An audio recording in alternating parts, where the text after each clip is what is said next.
আমাদের নেত্রী দেশনেত্রী বেগম খালেদা জিয়ার হাত ধরে প্রথম 1991-এ আমার বাবা যুব ক্রীড়া প্রতিমন্ত্রী হয়েছিলেন। তখনই আমার বয়স 4 বছর এবং আমি ছোটবেলা থেকেই দেখেছি যে ক্রীড়াঙ্গনকে কিভাবে এগিয়ে নিয়ে যাওয়ার জন্যে দেশনেত্রী বেগম খালেদা জিয়ার নেতৃত্বে আমার বাবা নিরলস পরিশ্রম করেছিলেন এবং সেই সময় সাফ গেমস আয়োজনও করা হয়েছিল। এই সকল কিছুই কিন্তু সম্ভব হয়েছিল বেগম জিয়ার যে ক্রীড়া এবং যুবকদেরকে একটা সুস্থ পরিবেশে বেড়ে ওঠার এবং ক্রীড়া চর্চাকে একটা পেশা হিসেবে পেশাদার জায়গা থেকে চর্চা করার একটা যে প্রয়াস ছিল সেখান থেকে উঠে এসেছে। তো আমরা সেটারই ধারাবাহিকতায় আগামী দিনে আমাদের ইতিমধ্যে 31 দফায় ক্রীড়া বিষয়ক বিস্তারিত বর্ণনা দেওয়া রয়েছে যে আমরা কি করতে চাই।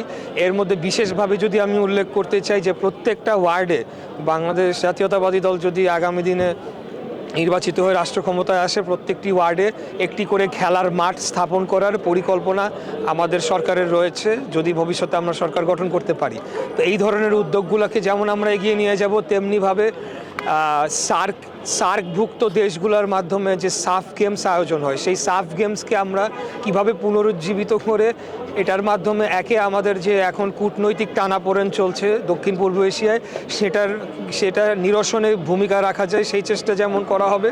এর পাশাপাশি বাংলাদেশের জাতীয় পতাকাকে আন্তর্জাতিক যে কোনো ক্রীড়া মানদণ্ডে যাতে একটা সম্মানের সাথে দেখা হয়, আমরা যাতে সম্মানজনক জায়গায় অবস্থান করি এবং আমরা বিভিন্ন ট্রফি জিতে নিয়ে এসে দেশের মানুষকে গৌরবোজ্জ্বল একটা ক্রীড়াঙ্গন উপহার দিতে পারি, সেজন্য আমরা আমাদের রাজনীতিবিদ হিসেবে আমাদের জায়গা থেকে এবং একজন ক্রীড়া সংগঠক হিসেবে আমাদের কাজ আমরা করে যাব ইনশাল্লাহ। বিসিবি যে কাজটি করেছে তারা একদম সঠিক কাজটি করেছে।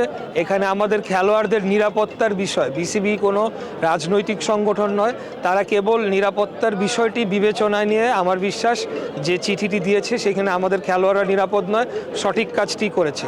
এবং আজকে যেটি একটা পদক্ষেপ সরকারের পক্ষ থেকে নেওয়া হয়েছে যে আইপিএল বাংলাদেশে যাতে সম্প্রচার না করা হয় সেটি একটি পদক্ষেপ নিতে বলা হয়েছে। যেহেতু আমাদের বাংলাদেশের জাতীয় দলের খেলোয়াড় মুস্তাফিজ সে শুধু বাংলাদেশ জাতীয় দলের খেলোয়াড় না, সে একজন ব্যক্তি মুস্তাফিজ না, he is representing Bangladesh in the international arena.